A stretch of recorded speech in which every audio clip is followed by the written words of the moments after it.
আসসালামু আলাইকুম ওয়া রাহমাতুল্লাহ। ইন্না বাতশা রব্বিকা লাশদীদ।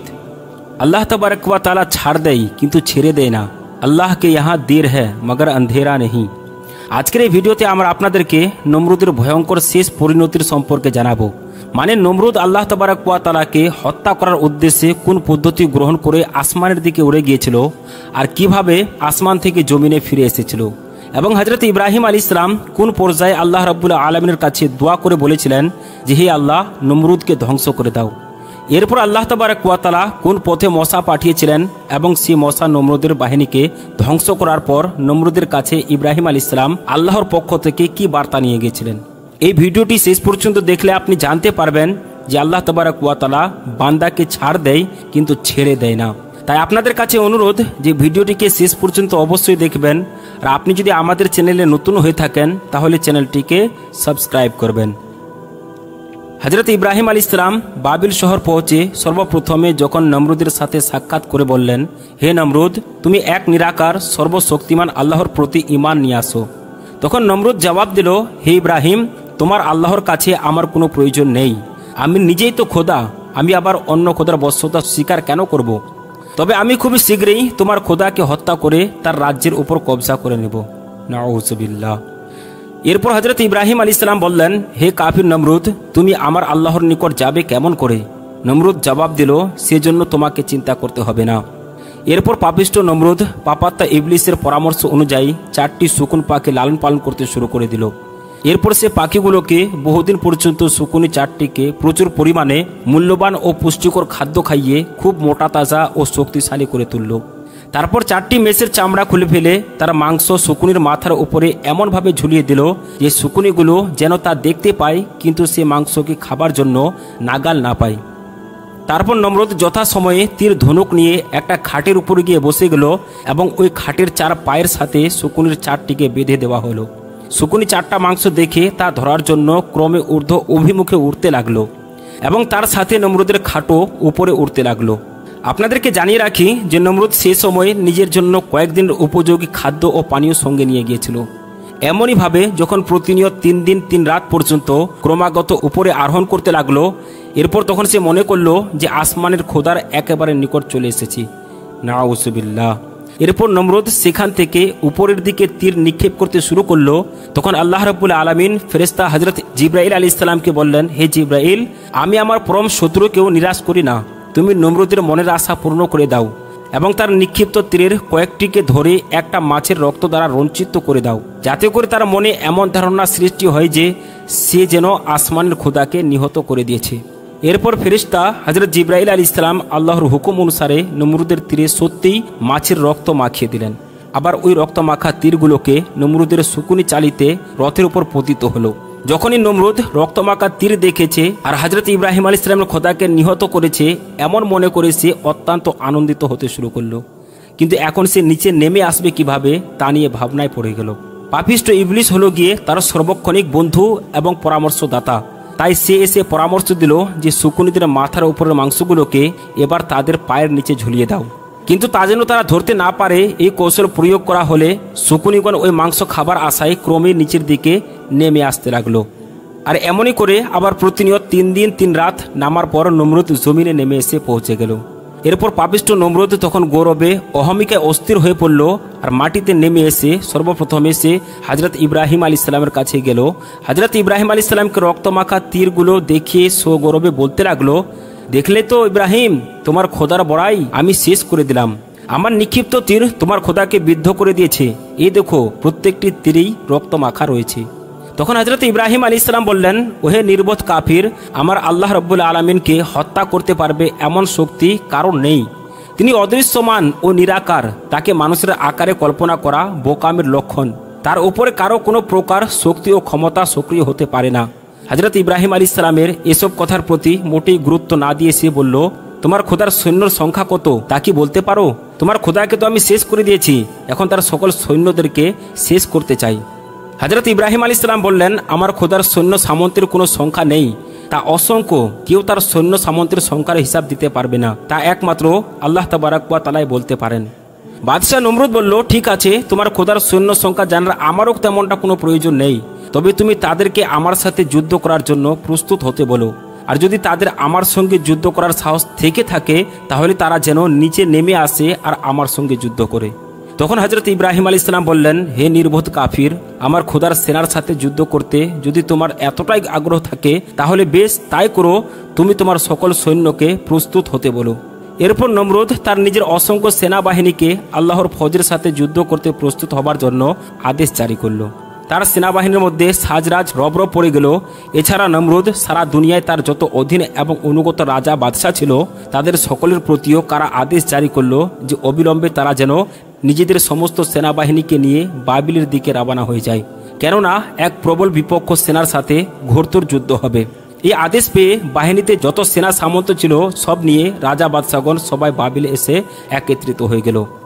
এদিকে যখন হযরত ইব্রাহিম আলাইহিস সালাম নমরুদের এই কীর্তিকলাপ দেখলেন তখন আপনি আল্লাহর দরবারে দোয়া করলেন, হে মাবুদ, আপনি সকলেই কিছু দেখছেন, আপনি সকলেই কিছু জানতে পারছেন যে বাদশাহ নমরুদের যেভাবে স্পর্ধার ধারা সীমা ছাড়িয়ে গেছে এবং অহংকারের ধারাকে সারা জ্ঞান করেছে, তার দর্প শেষ না করলে দুনিয়ার সাধারণ মানুষও তা দেখে ব্যাপক আকারে বিভ্রান্ত হবে এবং বিপদে পড়ে যাবে। যখন হযরত ইব্রাহিম আলাইহিস সালাম আল্লাহ তাবারক ওয়া তাআলার দরবারে এমনভাবে দোয়া করলেন তো আল্লাহ রাব্বুল আলামিন হযরত ইব্রাহিম আলাইহিস সালামের দোয়া কবুল করে নিলেন। আর ফেরেশতা হযরত জিবরাইল আলাইহিস সালামকে এসে হযরত ইব্রাহিম আলাইহিস সালামকে জানিয়ে দিলেন, হে আল্লাহর নবী ইব্রাহিম, আপনি এই ব্যাপারে চিন্তা করবেন না, কেননা অতি শীঘ্রই আল্লাহ তাবারক ওয়া তাআলা জালিম নমরুদের উপর চরম শাস্তি প্রদান করবেন এবং সেই আযাব নমরুদ ও তার বেঈমান সৈন্য সামন্ত সকলেই ধ্বংস হয়ে যাবে। রিওয়ায়াতে বর্ণিত আছে যে যখন নমরুদ সমস্ত রাজা বাদশাকে বাবিল শহরে একত্রিত হবার আদেশ জারি করেছিল তখন বাবিলে বিভিন্ন রাজ্য থেকে এত অধিক সৈন্য পরিমাণ এসে একত্রিত হয়েছিল যে তাদের তাঁবু ঘাটাতে প্রায় 300 ক্রোশ পরিমাণ জায়গার প্রয়োজন হয়েছিল। নমরুদের এমন সৈন্য সামন্ত একত্রিত হওয়া এবং প্রস্তুত হওয়ার পরও শেষবারের মতো আরও একবার হযরত ইব্রাহিম আলাইহিস সালাম নমরুদকে বললেন, হে নমরুদ, তুমি জানো তুমি কার বিরুদ্ধে যুদ্ধ করতে যাচ্ছ? কখনো চিন্তা ভাবনা করে দেখেছ কি যার নিকট তুমি আমি সকলেই মুখাপেক্ষী, যিনি আমাদের সকলের রুজির ব্যবস্থা করে থাকেন, যার ক্ষমতার এত অসীম ও প্রবল যে তিনি ইচ্ছা করলে চোখের পলকে সারা পৃথিবীকে ধ্বংস করে দিতে পারে। তার বিরুদ্ধে এমন জাঁকজমকের সাথে যুদ্ধ করা বোকামি ছাড়া আর কিছুই নেই। হে নমরুদ, এখনো সময় আছে, অনুধাবন করো আর এক আল্লাহর উপর বিশ্বাস স্থাপন করো, নইলে ধ্বংস হয়ে যাবে। হযরত ইব্রাহিম আলাইহিস সালামের কথা শুনে জালিম নমরুদ বলতে লাগলো, হে ইব্রাহিম, তুমি কি আমার এই সামান্য সেনাবাহিনীকে দেখে ভয় পেয়ে গেলে আর এখন বাহানা করছো? তোমাকে আমি এর আগেও বলেছি, আবারও বলছি, তুমি আমাকে এখনও তোমার খোদার শাস্তির মিথ্যা ভীতি প্রদর্শন করা বন্ধ করে দাও। আমি তোমার এইসব কথাই ভয় পাওয়ার মতো লোক নেই। তোমার খোদার সৈন্য সংখ্যার নাকি কোনো শেষ নেই, শক্তির নাকি কোনো তুলনা নেই। আমি এবার তাই দেখে নিতে চাই। তুমি আমার সাথে ওই এক কথা বারবার বলো না, ওই কথা শুনলে আমার বিরক্তি ধরে যায়। নমরুদের কথা শুনে আল্লাহ তাবারক ওয়া তাআলার নবী হযরত ইব্রাহিম আলাইহিস সালামের মনে বড়ই ব্যথা লাগলো। তিনি আল্লাহ তাবারক ওয়া তাআলার দরবারে ফরিয়াদ করলেন, হে মাবুদ, আমি নমরুদকে তোমার পথে আনার অনেক চেষ্টা করলাম, চেষ্টার মধ্যে চেষ্টায় আর বাকি রইল না, কিন্তু আমি যতই চেষ্টা করি ততই সে আমাকে দুর্বল ভেবে নিজেকে অজয় শক্তির অধিকারী বলে মনে করে থাকে। অতএব এখন আর তার কাছে ঈমানের দাওয়াত পেশ করা যাবে না। আপনি আপনার শাস্তি দ্বারা তাকে আপনার ক্ষমতাকে বুঝিয়ে দিন। হযরত ইব্রাহিম আলাইহিস সালাম যখন এই দোয়া করলেন তখন সঙ্গে সঙ্গে আল্লাহ তাবারক ওয়া তাআলার তরফ থেকে ওহী নাজিল হলো।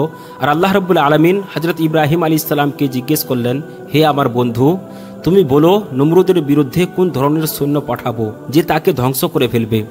তখন হযরত ইব্রাহিম আলাইহিস সালাম আরজ করলেন, হে মাবুদ, আমি জানি নমরুদ যত বেশি বড়াই করুক না কেন কিন্তু তোমার সামান্য একটি বাহিনীতেই সে ধ্বংস হতে পারে। অতএব আমি চাই যে তাকে একটি ক্ষুদ্র শক্তি দিয়েই নির্মূল করে শিক্ষা দেওয়া দরকার, যাতে করে দুনিয়ার মানুষদের জন্য নিদর্শন হয়ে থেকে যায় যে দুনিয়ার শক্তি যত বড় এবং প্রবলই হোক না কেন তা আল্লাহর সামনে একদমই সামান্য ও অসহায়। তাই আমার ইচ্ছা যে তুমি এক ঝাঁক ক্ষুদ্র মশা পাঠিয়ে নমরুদের সমস্ত সেনা সামন্তকে ধ্বংস করে দাও। তখন আল্লাহ রাব্বুল আলামিনের তরফ থেকে আদেশ হলো, হ্যাঁ তাই হবে, আমি মশা বাহিনী দ্বারাই নমরুদের অহংকার ধ্বংস করে দেব। এরপর ফেরেশতাগণকে আল্লাহ রাব্বুল আলামিন আদেশ দিলেন, কুহে কাফের একটি দরজা খুলে মশাদেরকে পথ করে দাও। বন্ধুরা, আপনারা যদি কুহে কাফের সম্বন্ধে জানতে চান তাহলে ডিসক্রিপশন বক্সে দেওয়া লিঙ্ক থেকে কুহে কাফের সম্বন্ধে বিস্তারিত জেনে নিতে পারেন। এই টপিকের উপর আমরা আপনাদের জন্য অলরেডি একটি ভিডিও বানিয়ে রেখেছি। এরপর আল্লাহ তাবারক ওয়া তাআলার আদেশ সঙ্গে সঙ্গে পালিত হলো এবং সে পথে মশার দল বের হয়ে দুনিয়ার সারা আকাশ ছেয়ে গেল। এদিকে নমরুদ হযরত ইব্রাহিম আলাইহিস সালামের কাছে জিজ্ঞেস করলো, হে ইব্রাহিম, আমার সেনাবাহিনী তো অনেক আগে থেকে রেডি হয়ে আছে, কিন্তু তোমার খোদার সেনাবাহিনী কোথায়? তখন হযরত ইব্রাহিম আলাইহিস সালাম মশার ফৌজদেরকে দেখে বললেন, ওই দেখো আমার আল্লাহর ফৌজ এসে পড়েছে। আল্লাহ রাব্বুল আলামিন যখন মশাদেরকে পাঠিয়েছিলেন এই সম্পর্কে আল্লাহ তাবারক ওয়া তাআলা পবিত্র কোরআনে বলেন, তোমাদের জন্য আজ আমি উত্তম খাবারের ব্যবস্থা করেছি, তোমরা আজ নমরুদের সৈন্যদের রক্ত ও মাংস খেয়ে তোমাদের উদর পূর্ণ করো। হযরত ইব্রাহিম আলাইহিস সালাম আকাশের দিকে লক্ষ্য করে বললেন, ওই যে আমার খোদার সৈন্য আসছে। তখন নমরুদ ও তার সেনাগণ আকাশের দিকে তাকিয়ে দেখল যে একটা বিরাট ঘন কৃষ্ণবর্ণ মেঘ সারা আকাশ আচ্ছন্ন করে ফেলেছে। তারা মনে করল যে এখনই মুষলধারে বৃষ্টিপাত শুরু হবে, কিন্তু সঙ্গে সঙ্গে তাদের সেই ধারণা ভুল প্রমাণিত হলো। একটি নতুন ধরনের আওয়াজ শুনতে পেয়ে তারা সৈন্যদেরকে আদেশ করলো যে তোমরা তোমাদের ঢাক ঢোল এবং কারা নাকারাগুলো প্রতিনিয়ত বাজাতে থাকো এবং সকলে অস্ত্র শস্ত্র নিয়ে তৈরি হয়ে যাও। সম্ভবত ইব্রাহিমের খোদার সৈন্য নিকটে চলে এসেছে। আসা মাত্র তোমরা তাদের ওপর এমনভাবে ঝাঁপিয়ে পড়বে যেন একটি সৈন্য জীবিত ফিরতে না পারে। এদিকে তখন মশার দল ঊর্ধ্ব আকাশে থাকতেই এমন একটি গুনগুন আওয়াজ শুরু করলো যে লক্ষ লক্ষ কোটি কোটি মশার দল সম্মিলিত গুনগুন আওয়াজে হৃদয় কাঁপানো এক আওয়াজের সৃষ্টি হয়ে গেল। আর সেই আওয়াজের কাছে নমরুদের সৈন্যদের ঢাকঢোলের আওয়াজ একেবারে তলিয়ে গেল। মশার দল এসেই নমরুদের প্রত্যেকটি সৈন্যর দেহে এসে পড়ল। তাদের মাথা, দেহ, নাক, চোখ, পেট, পিঠ, হাত পা কোনো জায়গায় বাকি রাখল না। সর্ব অঙ্গ প্রত্যঙ্গে মশা ছেয়ে গেল আর সর্বস্থানে এমনভাবে দংশন করতে লাগলো যে তারা তখন হাতের অস্ত্র ফেলে দিয়ে দুই হাতে মশা তাড়াতে ও দেহ চুলকাতে শুরু করলো। কারো কারো কান ও নাকের পথ দিয়ে শরীরের ভিতরে প্রবেশ করে মাথার মগজ কাটতে লাগলো। মশার সংখ্যা এত বেশি পরিমাণে ছিল যে কোনো ক্রমেই কেউ তার শরীর থেকে মশা মুক্ত করতে পারছিল না, কেননা শরীরে একটি মশা তাড়াতে না তাড়াতে 10টি মশা এসে পড়ে যেত। আপনাদেরকে জানিয়ে রাখি যে আল্লাহ তাবারক ওয়া তাআলা যে মশার দল নমরুদকে ধ্বংস করার জন্য পাঠিয়েছিলেন ওই মশাগুলো সাধারণ মশা ছিল না। সাধারণ মশা তো শুধু রক্ত পান করে থাকে, কিন্তু এই মশাগুলো শরীরের রক্ত, মাংস এবং মাথার মগজ সহ খেয়ে ফেলত। আল্লাহু আকবার। এমনইভাবে কিছুক্ষণের মধ্যেই প্রত্যেকটি সৈন্যের দেহের সমস্ত রক্ত ও মাংস এবং মাথার মগজ সহ একেবারে শেষ করে ফেলল। আর নমরুদের সৈন্য যে যেখানে দাঁড়িয়েছিল সে সেখানে একইভাবে দাঁড়িয়ে রইল। কারো আর নড়াচড়া করার মতো শক্তি রইল না। সকলেরই জীবন একেবারে শেষ হয়ে গেল। এদিকে নমরুদ যুদ্ধের ময়দানে যখন এই অবস্থা দেখল তখন বাদশাহ নমরুদ একটু দূর থেকে তার সৈন্যদের এই অবস্থা দেখে ভয়ে পালিয়ে যেতে শুরু করলো। আর নিজের মহলে প্রবেশ করে তার স্ত্রীর কাছে বলতে শুরু করলো যে কোথা থেকে যেন অসংখ্য মশার ঝাঁক উড়ে আমার সকল সৈন্যদের রক্ত, মাংস ও মগজ খেয়ে ফেলছে। তারা সবাই এখন প্রাণহীন নির্জীব অবস্থায় দাঁড়িয়ে আছে। আমি এভাবে না আসলে সম্ভবত এতক্ষণে আমারও প্রাণটি শেষ হয়ে যেত। নমরুদ যখন তার স্ত্রীর কাছে এই বিবরণ প্রদান করছিল ঠিক সেই মুহূর্তে একটি বড় মশা উড়ে এসে নমরুদের নাকের ছিদ্র দিয়ে মগজে প্রবেশ করলো আর তাকে বারবার দংশন করতে লাগলো। তাতে অস্থির হয়ে মহাপাপী নমরুদ উচ্চ স্বরে চিৎকার করতে শুরু করে দিল। তার অবস্থা এমন হলো যে বেশি যন্ত্রণায় সে এক অবস্থায় সুস্থির থাকতে না পেরে ছুটাছুটি, দৌড়াদৌড়ি ও লাফালাফি করতে লাগলো, কিন্তু কিছুতেই কিছু হলো না। ভিতরে বসে মশা তার মগজে অনবরত দংশন করছিল। সে অস্থিরতায় পাগলের মতো হয়ে গেল। এরপর এই মারাত্মক অবস্থা থেকে সে কিভাবে মুক্তি পাবে তার উপায় খুঁজে না পেয়ে বাদশাহ দিশেহারা হয়ে নিজের পায়ের জুতা খুলে নিজেই বারবার মাথায় আঘাত করতে শুরু করলো। তখন মশাটি দংশনে একটু বিরত হলো, কিন্তু যে মাত্র মাথায় জুতার আঘাত করা বন্ধ করলো অমনি আবার মগজে মশার দংশন শুরু হয়ে গেল। তখন বাদশাহ আবার মাথায় জুতার আঘাত শুরু করলো, সঙ্গে সঙ্গে মশাটিও মগজ দংশনে বিরত রইল। তখন এইভাবেই একটু স্বস্তি এবং আরাম লাভের জন্য বাদশাহ তার মাথায় জুতার আঘাত সর্বসময়ের জন্য চালু রাখার উদ্দেশ্যে একজন কর্মচারী নিযুক্ত করলো, আর তার কাজ হলো সর্বসময় বাদশার মাথায় জুতা আঘাত করা। আশ্চর্যের বিষয় ছিল এই যে জুতা ব্যতীত অন্য কিছু দ্বারা মাথায় আঘাত করলে তাতে মশার দংশন বন্ধ হতো না। এটা চিন্তার বিষয় বটে যে আল্লাহ তাবারক ওয়া তাআলা হযরত ইব্রাহিম আলাইহিস সালামকে অগ্নিকুণ্ডে নিক্ষেপকারী বাদশাহ নমরুদকে এক জঘন্য শাস্তি দান করলেন। দুনিয়ার আর কাউকে কোনোদিন এমন শাস্তি দিয়েছেন কিনা তা জানা যায় না। নিজের মাথায় জুতা পেটা করার জন্য নিজের টাকাতেই লোক নিযুক্ত করে রাখা কি এক জঘন্য, অদ্ভুত ও আশ্চর্যের শাস্তি, তা অতি সহজেই অনুমান করা যায় না। পাপিষ্ঠ নমরুদ একাধারে 40 দিন পর্যন্ত এভাবে জুতার আঘাত মাথায় বরণ করে নিয়ে মৃত্যু অবস্থার মধ্যে বেঁচে রইল। একজন মানুষের জন্য এর চেয়ে কষ্টকর ও অপমানকর অবস্থা আর কি হতে পারে, যে চরম অহংকারের সাথে নিজেকে খোদা দাবি করেছিল, যে সারা জাহানের প্রতিপালক মহান আল্লাহ তাবারক ওয়া তাআলার সাথে মহাপ্রতাপের সাথে যুদ্ধ ঘোষণা করেছিল। আর আজ তার কি চরম দুর্দশা ও কি চরম পরিণতি। এই পর্যায়ে এসে নমরুদের প্রজাগণ এই বিষয়টি নিয়ে খুবই চিন্তা ভাবনা করতে লাগলো। ইন্নাল্লাহা গফুরুর রহিম, আল্লাহ তাবারক ওয়া তাআলা পরম করুণাময় ও ক্ষমাশীল। আল্লাহর করুণার শেষ নেই, তিনি অফুরন্ত দয়া ও মমতার আধার। আল্লাহ রাব্বুল আলামিন এমনিতে তো কাউকে সহজেই ধ্বংস করতে ইচ্ছা পোষণ করে না। তিনি অপেক্ষা করেন, ধৈর্য সহ অবলম্বন করেন এবং বান্দাদেরকে সময় সুযোগ দিতে থাকেন। তিনি দেখেন যে বান্দা নিজের ভুল বুঝতে পেরে অনুতপ্ত হয় কিনা। যদি হয় তাহলে আল্লাহ তাবারক ওয়া তাআলা তার সারা জীবনের অপরাধ ও পাপ ক্ষমা করে দেন। আর নমরুদের ক্ষেত্রেও আল্লাহ রাব্বুল আলামিন সেই একই রীতি গ্রহণ করেছিলেন। কিন্তু নমরুদের জুলুম যখন বেড়ে গেল, তখন আল্লাহ রাব্বুল আলামিন তাকে নিজের শাস্তি দ্বারা ধ্বংস করে দিলেন। রিওয়ায়েতে বর্ণিত আছে যে যখন নমরুদ এই দুর্দশায় ভুগছিল, তখন আল্লাহ রাব্বুল আলামিন একদিন হযরত ইব্রাহিম আলাইহিস সালামকে বললেন, হে নবী, তুমি আবার এখন একবার নমরুদের কাছে গিয়ে বলো যে এখনও সময় আছে, তুমি এখনও যদি আল্লাহকে সর্বশক্তিমান ও অদ্বিতীয় বলে স্বীকার করো আর নিজের গুনাহ থেকে ক্ষমা ভিক্ষা চাও, তবে এখনও আল্লাহ তাবারক ওয়া তাআলা তোমার সকল অপরাধ ক্ষমা করে দিবেন এবং তোমাকে এই কঠিন বিপদ থেকে মুক্তি দিয়ে দেবেন। তখন হযরত ইব্রাহিম আলাইহিস সালাম বাদশাহ নমরুদের কাছে গিয়ে এই কথাগুলো সবই তার কাছে বললেন। কিন্তু নমরুদ জবাব দিল, আল্লাহ তো আমি নিজেই, আমি আবার কাকে আল্লাহ বলে স্বীকার করব। ইব্রাহিম, তুমি চলে যাও, আমার নিকট থেকে চলে যাও। তুমি তোমার মিথ্যা বেহেশতের লালসায় আমাকে ভোলাতে পারবে না। নমরুদের এই ধরনের কথা উক্তির পরেও হযরত ইব্রাহিম আলাইহিস সালাম তাকে বুঝিয়ে পথে আনার জন্য নানানভাবে চেষ্টা করলেন, কিন্তু শেষ পর্যন্ত ব্যর্থ হয়ে হযরত ইব্রাহিম আলাইহিস সালাম ফিরে আসলেন। ওদিকে নমরুদের নিয়োজিত কর্মচারীটি মাথায় জুতার আঘাত করতে করতে অতিষ্ঠ হয়ে উঠেছিল, কারণ লোকটির এক মুহূর্তের জন্য বিরাম ও অবসর ছিল না। একটি পলক পর্যন্ত জুতার আঘাত বন্ধ করলে বাদশাহ ডাক চিৎকারের হুলস্থুল সৃষ্টি হয়ে যেত। তখন কর্মচারীটিকে অন্য সবাই তিরস্কার করতে শুরু করত। এতে ক্রমে ক্রমে কর্মচারীটির মনে বাদশাহর প্রতি বিরক্তির সৃষ্টি হয়ে উঠল।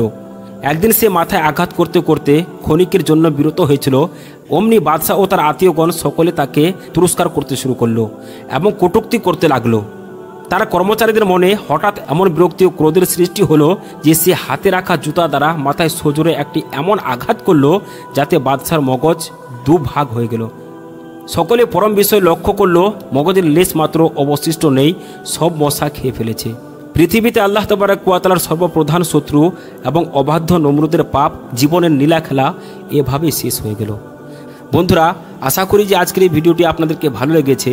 যদি ভিডিওটি ভালো লেগে থাকে তাহলে একটি লাইক করবেন এবং চ্যানেলে যদি আপনি নতুন হয়ে থাকেন তাহলে চ্যানেলটিকে সাবস্ক্রাইব করবেন। আসসালামু আলাইকুম ওয়া রাহমাতুল্লাহি ওয়া বারাকাতুহু।